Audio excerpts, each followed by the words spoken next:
Bien, bonjour, bienvenue à tous à ce panel sur l'intégration des mesures ESG dans les pratiques des entreprises innovantes dans le secteur créatif.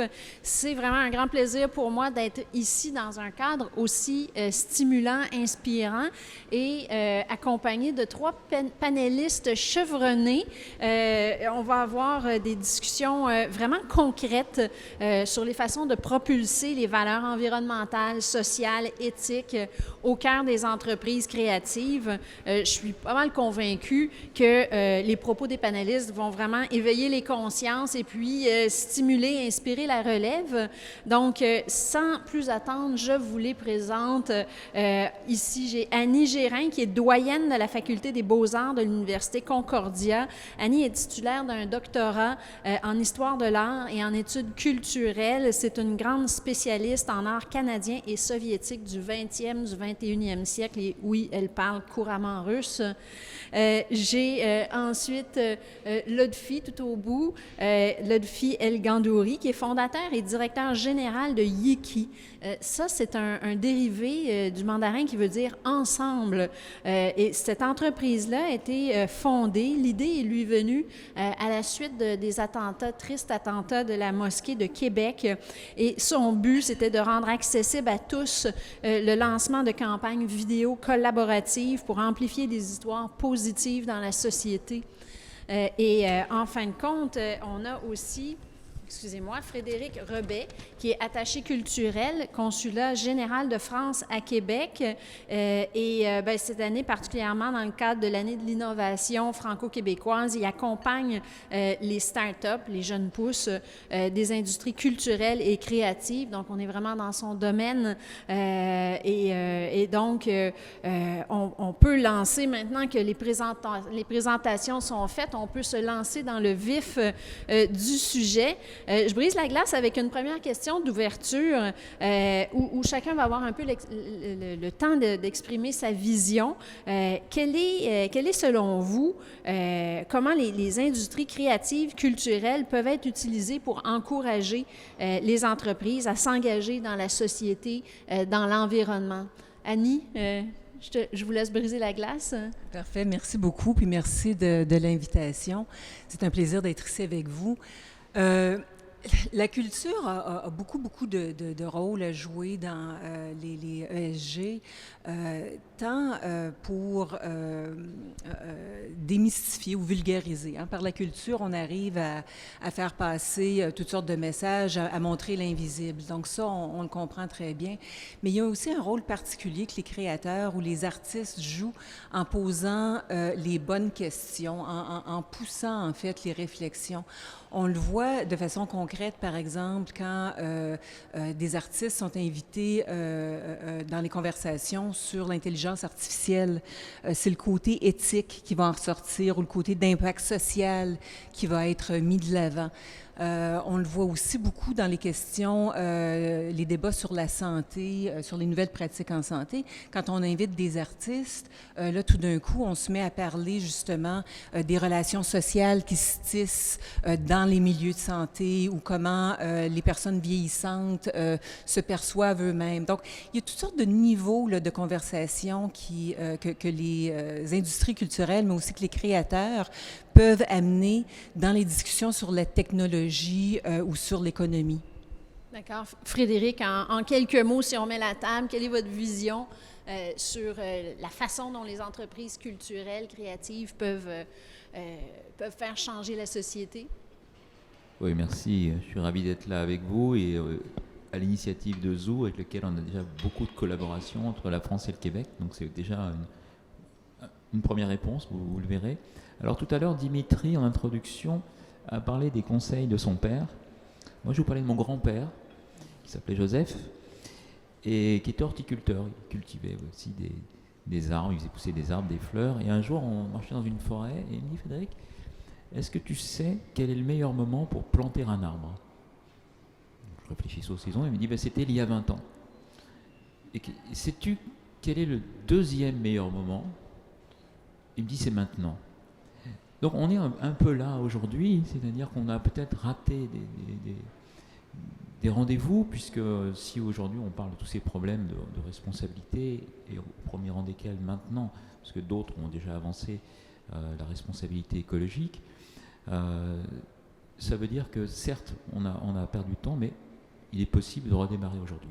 Et quel est le rôle dans tout cela des industries culturelles et créatives? Justement, je pense que comme ce sont des modèles, il y a une question d'influence. C'est-à-dire que ce que vont véhiculer toutes ces créations, eh bien, vont avoir un impact sur la jeunesse. Je vais reprendre un exemple que tout à l'heure a donné Séverine dans le premier panel. Elle a parlé de la cigarette.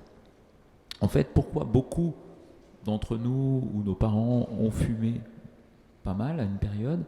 C'est parce que le cinéma américain, qui est une influence importante, nous a influencés parce que des stars qu'on a aimées dans des scènes d'amour, des scènes de séduction, fumaient, et on a tous à un moment pensé que fumer c'était cool, c'était bien, et qu'il fallait fumer pour être dans le bon ton.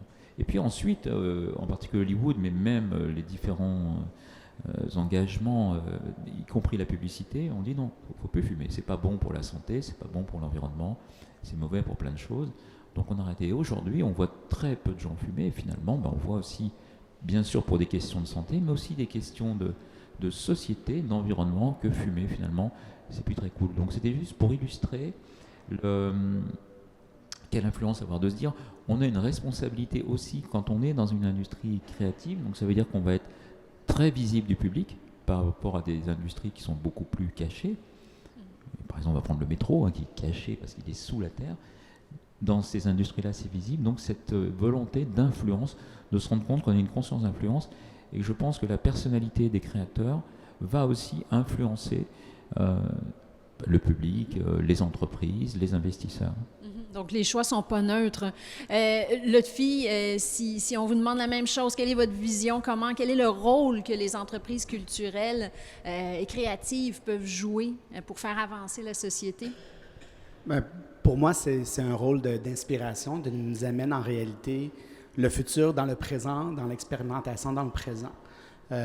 Donc, plus on investit dans nos sociétés créatives, nos cultures et tout ça, plus les perspectives s'ouvrent, plus les perspectives s'ouvrent, plus le champ des possibles est présent. Donc, une information que je trouve intéressante, l'armée américaine, malheureusement, invite les gens de la culture pour imaginer quels sont les enjeux qui vont arriver.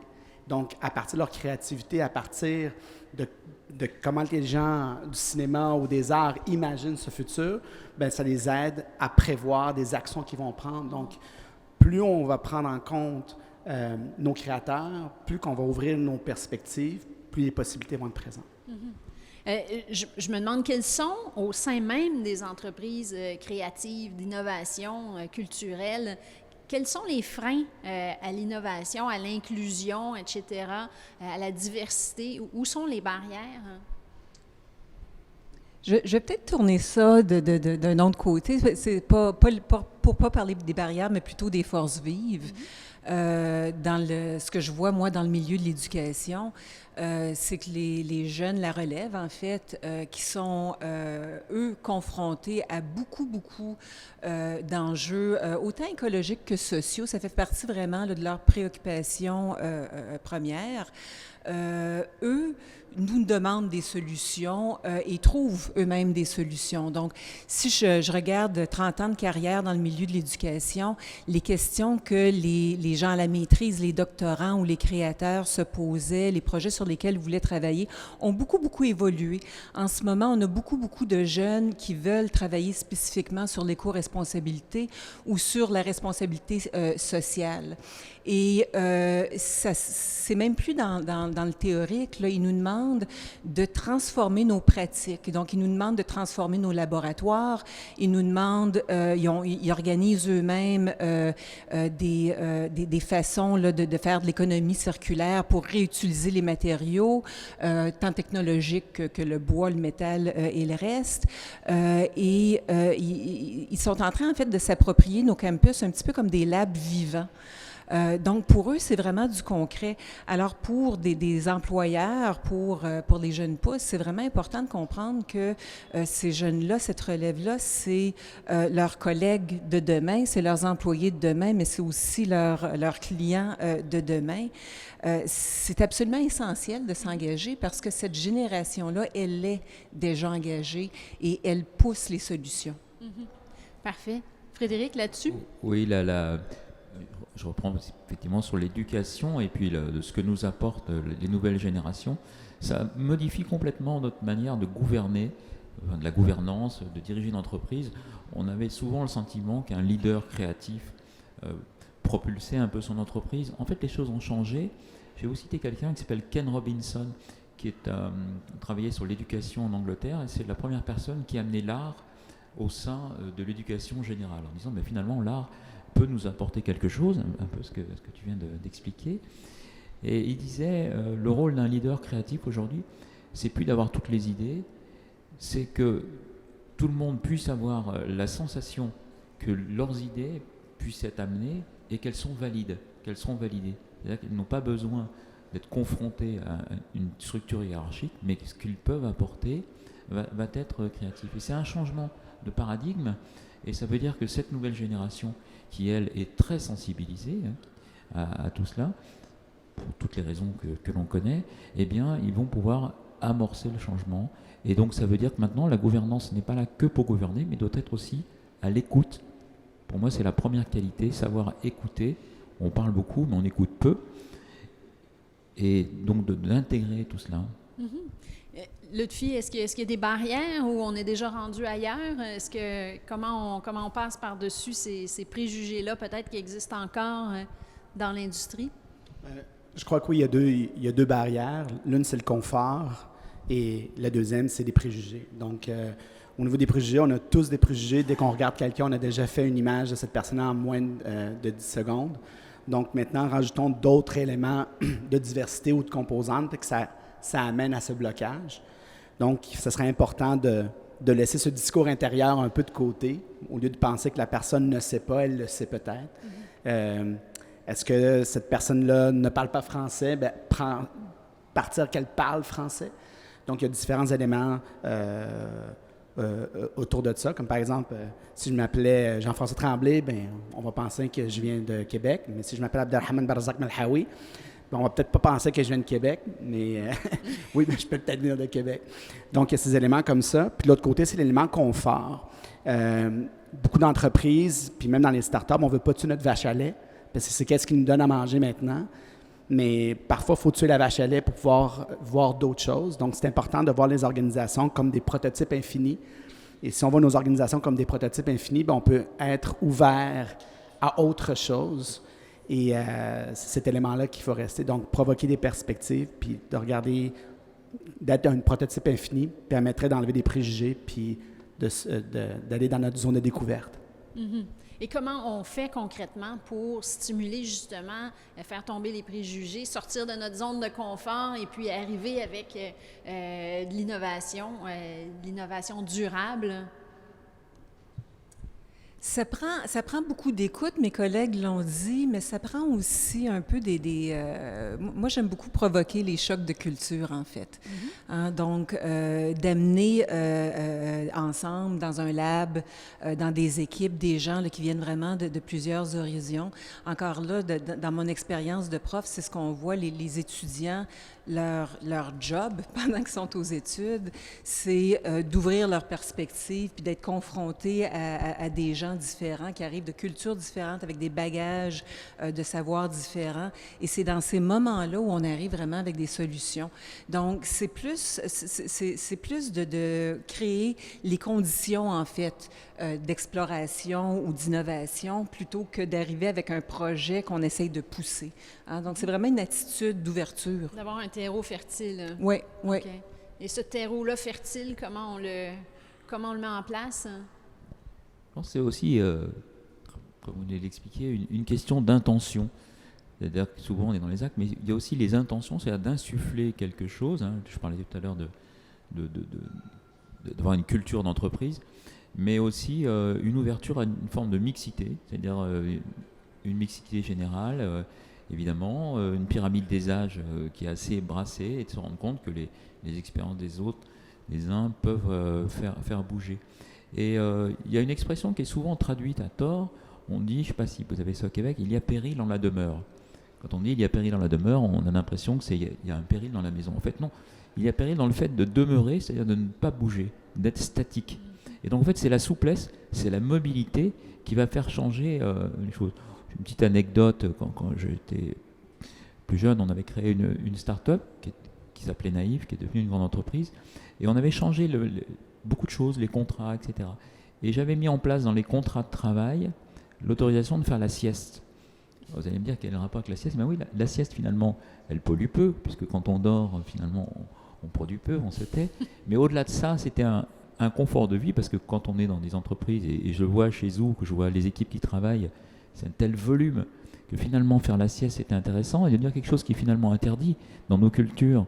En tout cas, en France, la sieste, c'est pas très bien vu, à part dans le Sud.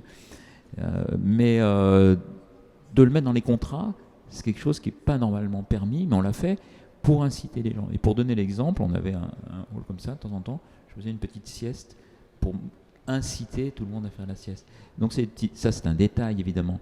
Mais ce que je veux dire, c'est l'intention. Avoir l'intention d'être en mouvement, l'intention de bouger, de casser des codes et d'accueillir de nouvelles choses. Des prototypes, en fait, de se dire on est finalement en situation prototypaire. On l'a vu tout à l'heure, on a parlé d'intelligence artificielle, de beaucoup de choses. On est vite dépassé. Eh ben, il faut accueillir le changement, il faut l'accepter, il faut rester souple, il faut insuffler une bonne intention, et petit à petit, ça marche. Mm-hmm. Cette intention-là, ce terreau-là qu'on veut mettre en place, comment on s'y prend, selon vous, Lotfi? D'aller chercher des alliances inespérées, tu sais, comme des alliances qu'on pense, des unlikely allies, comme on dit, des alliances qu'on pourrait pense pas que ça marcherait, mais vu qu'on a un objectif commun, même si on est très différents, ça peut fonctionner. Comme il y a des grandes entreprises, on le sait, ils ont beaucoup de moyens, ils ont beaucoup de ressources, mais un peu d'agilité. Les startups, peu de moyens, beaucoup d'agilité. Mais si on faisait des maillages en interne à travers ça, puis qu'il y aurait comme vraiment l'utilisation des startups comme source d'inspiration ou d'évolution de l'entrepreneuriat intrapreneuriat dans les organisations, ou d'aller chercher des dossiers, des enjeux qui sont en train de travailler. Donc, ce genre de maillage-là qui sont inespérés, ben, je crois que c'est ça qui va permettre d'aller beaucoup plus loin. Mm-hmm. Et tout le monde peut le faire sans attendre que les gouvernements mettent de l'argent ou qu'il y ait des fonds, mais il y a plus des actions à ce niveau-là. Ça vient dire de travailler ensemble, comme le nom de votre entreprise. Voilà. Annie? J'aime beaucoup ce qui a été dit sur l'intention puis sur la collectivité. Je vais vous donner un exemple de comment une entreprise peut se commettre. C'est quelque chose que nous, on vit en ce moment. L'Université Concordia a décidé d'enclencher un processus pour décarboner tous ces deux campus, en fait. D'ici 2040. C'est quand même 80 buildings, dont certains très, très, très, très vieux, d'autres très, très, très récents, des labs, des bureaux, toutes sortes d'espaces, là. Donc, c'est un projet immensément ambitieux. Mais on a décidé de le faire justement dans nos espaces pour pouvoir faire en sorte que les gens puissent venir chez nous tester des choses, mais aussi que nos chercheurs soient impliqués de façon très, très, très concrète dans ce projet social-là. Donc, pour moi, c'est vraiment une question, c'est pas juste un positionnement, c'est une intention, puis c'est un commitment de dire, on ouvre nos portes, justement, on se met à nu et on vous accueille pour que vous puissiez travailler avec nous là, de façon très, très, très concrète et que la relève qui se forme soit impliquée dès ses études dans ces débats-là et dans cette recherche-là. Donc, pour moi, c'est vraiment important, là, cette idée-là d'intention, et d'éviter, en fait, de parler d'éco-responsabilité de façon conceptuelle, mais de le mettre en pratique de façon aussi intrinsèquement liée à notre mission. Mm-hmm. Et vous, vous êtes à l'université, là, évidemment, la relève, elle est devant vous à tous les jours. comment on fait pour former les plus jeunes générations dans un contexte justement de transition numérique, de transition vers une économie plus responsable? Bien, l'enjeu, puis il y en a plusieurs qui l'ont soulevé plus tôt ce matin, c'est que on doit former les gens pour les emplois de demain. Et non ceux d'aujourd'hui, mais on ne sait pas encore quels sont les emplois de demain. Donc, ce qu'on fait, ce qu'on essaie de faire, c'est en fait leur donner les outils qui vont être très, très, très adaptables. Donc, la créativité, c'est au cœur de tout ce qu'on fait. Puis, dans une faculté des beaux-arts, c'est quand même assez... c'est un lieu privilégié là, pour faire ça.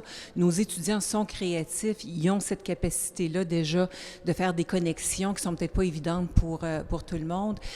Donc, on leur enseigne la créativité, on leur enseigne la résilience, on leur enseigne des techniques ou des façons de travailler de façon interdisciplinaire. Donc, on mise beaucoup, beaucoup, beaucoup là-dessus. Puis, je pense que c'est comme ça qu'on va arriver non seulement à former au métier de demain, mais à former à des capacités d'innovation.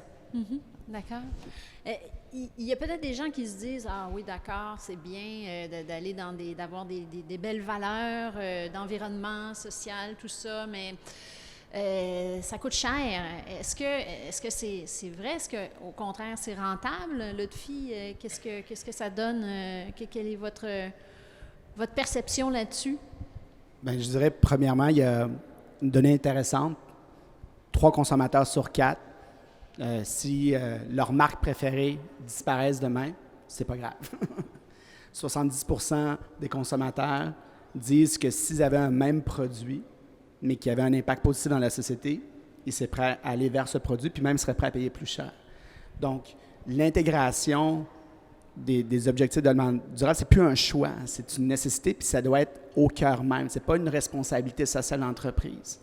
Donc, si je favorise, je construis des bombes, mais de l'autre côté, je vais créer des hôpitaux. Ben non, ça marche pas. Il faut vraiment que ça soit dans notre cœur de notre organisation, puis la survie de l'organisation en dépend. Puis même si les gens ne croient même pas que c'est sur le bien-être de la société ou ne croient pas sur l'environnement, faites-le sur un plan égoïste, c'est profitable. C'est de plus en plus profitable de le faire. Pourquoi? Parce que le marché s'en va vers là et ça devient des exigences au niveau légaux, au niveau du consommateur, puis c'est un différentiel maintenant. Donc, même si les gens n'y croient pas, je m'en fous, tu y crois, tu y crois pas, c'est profitable. Donc, faisons le bien, on va gagner plus. C'est pas juste un acte de foi. Oui. C'est une obligation de société. Pour prolonger, effectivement, j'ai dirigé un fonds stratégique auparavant et avec des jeunes startups dans ces domaines créatifs qui frottent parfois avec la santé. Tout à l'heure, on a parlé d'une application qui est suivie ici sur la respiration, qui est très, très intéressante. Et donc, dans ces startups qui sont développées sur 5 ans, un jour, le ministère de la Culture pose la question, il dit, mais comment se fait-il que finalement ces startups, qui sont un peu différentes, marchent mieux que la moyenne de ce qu'on peut accompagner? Et ils m'ont posé la question, je réfléchis, il dit, mais en fait, c'est l'intérêt général. Et sous forme de plaisanterie, je disais, mais peut-être qu'un jour, ça rejoint un peu ce que tu disais, l'intérêt général sera coté en bourse. Donc, la jeunesse, elle a ça au fond. L'intérêt général fait partie de leurs propres valeurs. Et on s'aperçoit que c'est un formidable effet de levier qui parfois est sur le côté, n'est pas perçu de tout le monde, n'est pas toujours perçu des investisseurs. Mais in fine, on se rend compte que le résultat, quand il y a des gens qui sont habités par une intention et un intérêt général, finalement, il y a une profitabilité. Donc, nous, on est toujours dans une dichotomie, on est un peu schizophrène, c'est-à-dire qu'en même temps, on encourage un volant économique et on encourage un volant sociétal. On est toujours entre les deux. Mais en fait, il n'y a plus de dichotomie. Aujourd'hui, tout cela est profitable. Alors après, c'est une question de temps, et quand je dis profitable, ce n'est pas uniquement de manière financière, évidemment. C'est cet intérêt. Voilà, je reprends mon grand-père. Effectivement, si on avait commencé il y a 20 ans, on serait mieux. Si on commence aujourd'hui, dans 4, 5, 6 ans, et je voulais simplement ajouter à ça qu'il faut ajouter cette valeur de patience et aussi d'indulgence. de se dire, on va peut-être pas réussir tout de suite, peut-être ça n'a pas marché, peut-être que l'idée qu'on a eue était peut-être pas finalement formidable, mais de se confronter, d'avoir la bonne intention, je pense que c'est ça. Et qu'à la fin, il y a une économie vertueuse qui est en train de se créer et qu'on est là pour l'encourager. C'est intéressant. Et puis, donc, peut-être en terminant, j'aimerais savoir comment on peut amener tous les acteurs à travailler dans le même sens. Comment on peut faire en sorte qu'il y ait un maillage entre les entreprises, le privé, le public, les universités, etc. Tout ça dans le sens de l'innovation et une innovation qui est verte, qui est responsable. Comment on met ça en place, Annie? Moi, j'aimerais inviter les jeunes pousses qui sont ici à faire deux choses. D'abord, se renseigner sur tous les programmes qui existent pour créer ces maillages-là. Donc, il y a toutes sortes de possibilités là, de stages coop, de stagiaires et tout ça, mais il y a aussi des programmes paragouvernementaux comme MITAX, par exemple, qui est malheureusement très, très, très peu connu, ou en tout cas pas assez connu, qui permet aux entreprises d'accueillir des chercheurs de pointe, là, des doctorants, des post-doctorants, pour aller travailler sur des projets ou des problèmes très, très, très, très, très particuliers. Et là, déjà, on a un beau croisement entre les chercheurs universitaires, la relève en recherche et le milieu privé. Donc, servez-vous de nous. L'autre chose que je vous encouragerais à faire, c'est justement suivre un petit peu ce qui se passe au niveau de la recherche universitaire. Beaucoup de nos chercheurs, en fait, c'est les professeurs, chercheurs, c'est 1/3 de leur travail de faire pousser, d'avancer le savoir. Les doctorants, les gens à la maîtrise, ce sont des chercheurs aussi. Donc, on a beaucoup, beaucoup de recherche qui se fait, mais qui ne passe pas toujours l'étape de la commercialisation parce que ça, c'est pas notre mandat à nous. Et donc, de s'impliquer dans les centres de recherche, de s'impliquer, de suivre un petit peu ce qui se fait là, au niveau des recherches de pointe, je pense que ça peut être très, très, très gagnant pour les jeunes pousses. Puis, c'est sûr que nous, on est toujours prêts, en fait, à s'associer pour avancer des idées. C'est notre pain et notre beurre, les idées et l'innovation.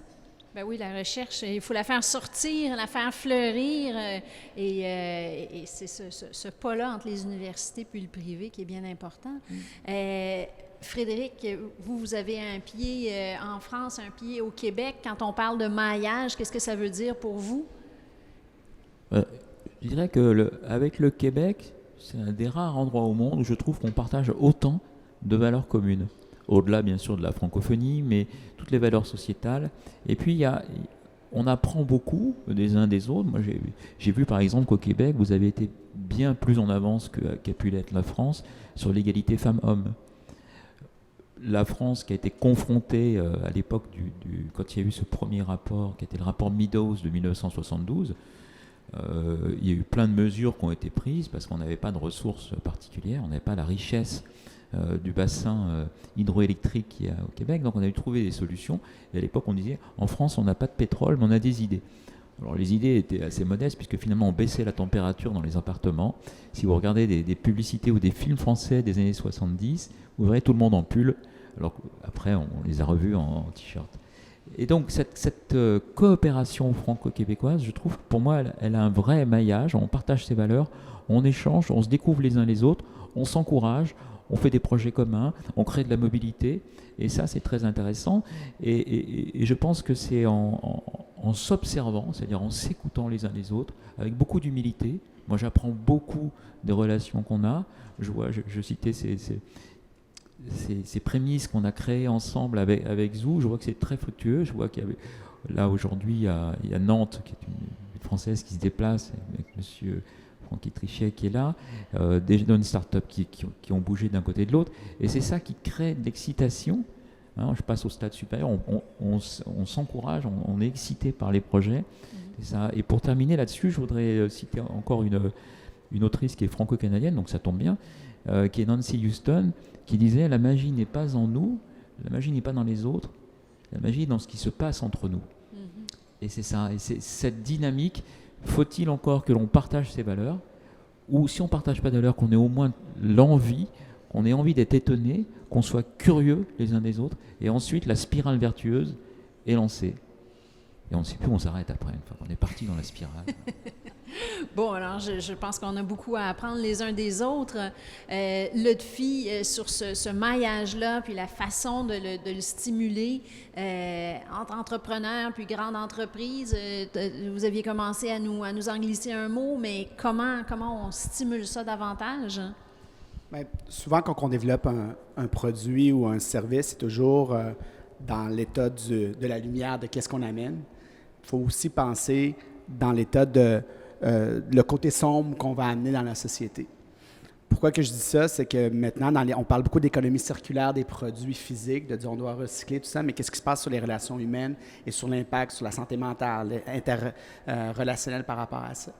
Donc, si je suis capable de développer quelque chose, je dois être capable de aussi penser à développer des éléments qui vont prévenir le côté négatif, tout ça dans le bien collectif. Donc, si on a un objectif commun, je vais être capable d'aller chercher des acteurs qui croient aussi à cet objectif. Et si je vois mon côté sombre, j'ai des gens qui vont m'aider à prendre conscience de ce côté sombre, bien, il y a des gens, il y a des acteurs qui vont émerger et c'est là les unions qui vont se faire. Donc, on parle beaucoup dans les réseaux sociaux des selfies. Donc, on est très centré sur nous. Bien, j'aimerais ça qu'on aille vers le purposes, qu'on soit tous centrés sur un objectif commun.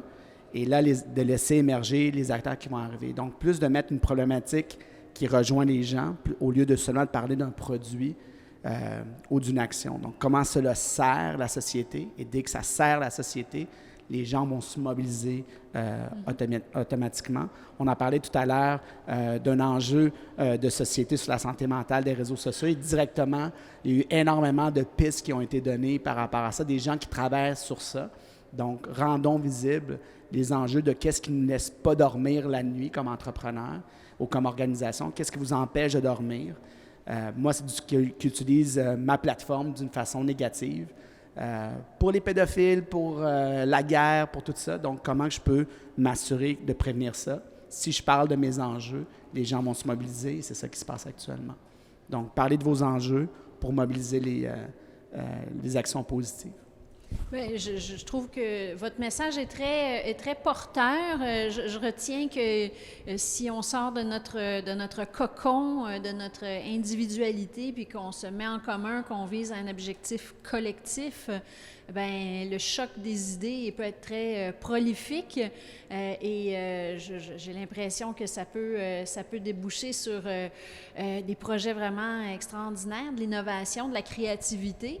Le panel se termine et je pense que ça a certainement intéressé tout le monde. Je vous laisse peut-être un mot de la fin à chacun. Si vous avez un dernier message à adresser aux jeunes pousses, aux start-up, aux gens qui nous écoutent en 30 secondes chacun, qu'est-ce que ce serait? Pour moi, en 30 secondes, ce serait de garder l'humain au centre de tout ça. Frédéric? Oui, je rejoins l'humain et d'aller au bout d'une intention, d'y croire, c'est-à-dire de croire dans son intention et pas forcément dans des choses tangibles. La perfection n'est pas dans nos actes, mais dans nos intentions. Et elle peut ensuite déboucher, donc n'hésitez pas à en faire part, à partager, et vous vous rendrez compte assez vite qu'autour de vous, les choses s'organisent, s'agglomèrent, parce que vous avez véhiculé votre intention et qu'elle sera partagée. Lotfi? Le profit est une conséquence d'un impact.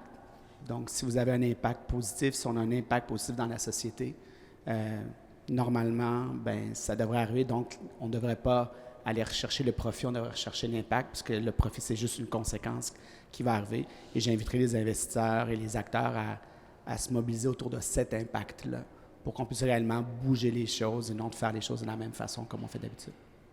Bien, je trouve que c'est une belle façon de conclure. L'humain, l'intention, l'impact, et puis le reste va venir, peut-être pas tout seul, mais avec du travail et des efforts. Donc, ben, merci à vous, à tous les trois. Merci à tous d'avoir été là. Et puis, ben, je vous souhaite une très belle fin de journée. Merci.